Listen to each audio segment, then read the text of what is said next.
আমরা এমনটা শুনেছি বাবু ভাই, অনেকেই তখন বলতেন যে আপনি বড় হয়ে ডাক্তার হবেন আর আপনার বড় ভাই হবেন কম্পাউন্ডার।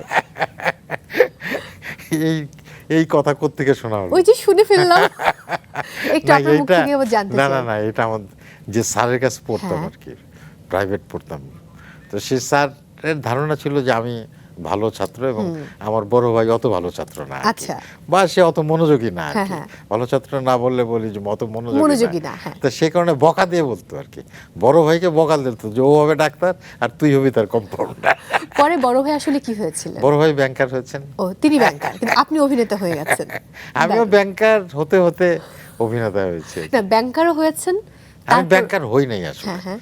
আমি আসলে জীবিকার জন্য আসলে ব্যাংকে চাকরিটা করেছি। আমার আসলে ঝোঁকটাই ছিল মানে আমি থিয়েটার করব, অভিনেতা হব।